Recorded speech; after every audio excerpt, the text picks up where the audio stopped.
Estamos finalizando a unidade 4. Estamos agora com o tópico 3 da aula 16. Iremos abordar a respeito das religiões de matriz africana. No caso do candomblé, por exemplo, ele surge e é constituído no Brasil devido à vinda dos negros escravizados pelos portugueses. Eles vieram da África e trouxeram consigo a crença em entidades e guias espirituais em que podemos chamar de orixás. Mas o que significa orixás? Veja a explicação do líder espiritual do candomblé, Márcio Marins. Os orixás, eles se dividem em dois grandes blocos também. São os encantados, que nunca chegaram a ser humanos, e tem os orixás que conviveram aqui entre os humanos. Isso é uma coisa que foi uma das coisas que mais me chamou a atenção dentro do candomblé. A forma humanizada das nossas divindades, que viveram na terra, amaram, casaram, se separaram, traíram, brigaram, fizeram grandes uniões, assim. Os nossos orixás, eles são muito humanizados, eles estão muito próximos aos seres humanos.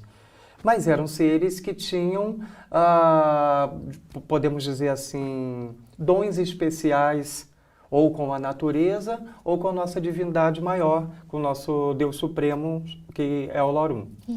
Esses são os orixás. E alguns deles encantados, que não tiveram essa convivência humana, mas são seres, são energias, são espíritos que habitam as águas, que habitam as matas, que habitam os caminhos, enfim. E sempre com essa ligação à natureza.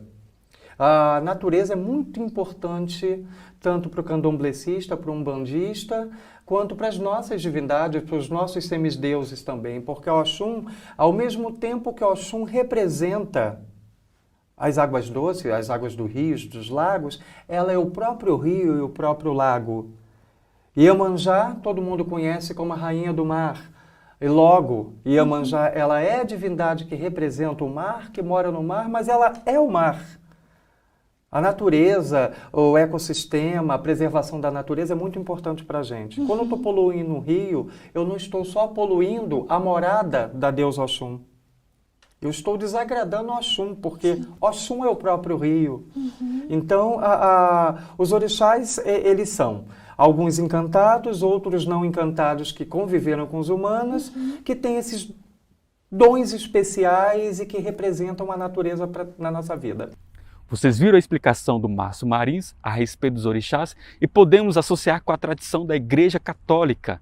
Nós temos na Igreja Católica, que é uma tradição cristã, o Deus único, que pode ser conhecido como Santíssima Trindade, Pai, Filho e Espírito Santo. E temos os santos e as santas como guias de referência para que seja modelo, para que nós podemos copiá-los e assim entregar melhor a Deus. O mesmo ocorre no candomblé e na umbanda, que tem um Deus único chamado de Olorum.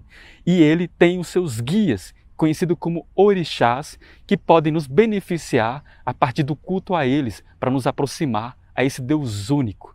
Então, a prática do candomblé e da umbanda se cultua num terreiro, porque é uma referência, uma reverência à natureza. É um lugar sagrado onde se ocorre curas medicinais, é um lugar de aconselhamento amoroso ou profissional, devido aos pais de santo ou às mães de santo que aconselham, mas a umbanda tem uma diferença com o candomblé. A umbanda surge no dia 15 de novembro de 1908. Ou seja, é algo recente, no século XX, e ocorre no Centro Espírita de Niterói, em que um médium chamado Zélio incorpora o caboclo de 7 encruzilhadas e diz, segundo esse caboclo incorporado no médium Zélio, que há guias espirituais, seja negros ou indígenas, que podem nos beneficiar para que sejam pessoas melhores. Veja a explicação a partir desse fenômeno.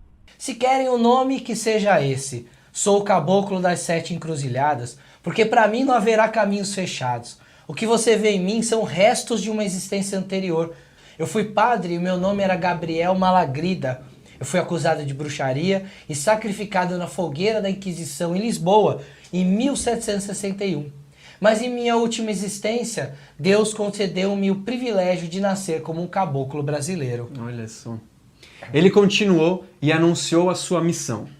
se julgam atrasados esses espíritos dos negros e dos índios, devo dizer que amanhã estarei na casa deste aparelho para dar início a um culto em que esses negros e índios poderão dar a sua mensagem e assim cumprir a sua missão que o plano espiritual lhes confiou. Será uma religião que falará aos humildes, simbolizando a igualdade que deve existir entre todos os irmãos, encarnados e desencarnados. E se querem o meu nome, então que seja esse, Caboclo das Sete Encruzilhadas, porque não haverá caminho fechado para mim. Vocês viram a explicação a respeito dessa incorporação que marca o início do nascimento dessa tradição brasileira da Umbanda. Ou seja, a Umbanda ela sintetiza o candomblé, que já era existente, o cristianismo da Igreja Católica, com a crença aos santos, e também a prática xamânica dos indígenas, que já faziam parte aqui no território das Américas. Bom, a base filosófica da Umbanda é de teor espírita, da filosofia do Allan Kardec. Já a palavra macumba é preciso ser melhor explicado. O que realmente significa? Veja o vídeo. Outro tema importante para tratarmos nesse vídeo é macumba. Isso. Fala aí, Léo. Macumba é uma designação de um instrumento musical de percussão que os negros trouxeram da África. É parecido com o reco-reco. Aqueles que tocavam esses instrumentos que eram chamados de macumbeiros. Atualmente, essa expressão se corrompeu e virou sinônimo de práticas mediúnicas que visam a maldade e acabaram fazendo com que outros termos como ebó, feitiço e coisa feita ganhassem um significado pejorativo. Então vocês viram a respeito da explicação do que significa macumba, que é um equívoco ao explicar como se fosse algo que endemoniza, algo demoníaco, próprio de preconceitos de tradições conservadoras. Nós podemos observar que a tradição do candomblé ou da Umbanda busca o mesmo que já está presente, seja no cristianismo católico ou protestante, que é a divinização do encontro entre Deus e o homem. Bom, ambas buscam aperfeiçoar os seus adeptos a serem pessoas melhores. Assim sendo, concluo a aula dizendo a todos vocês, muito axé.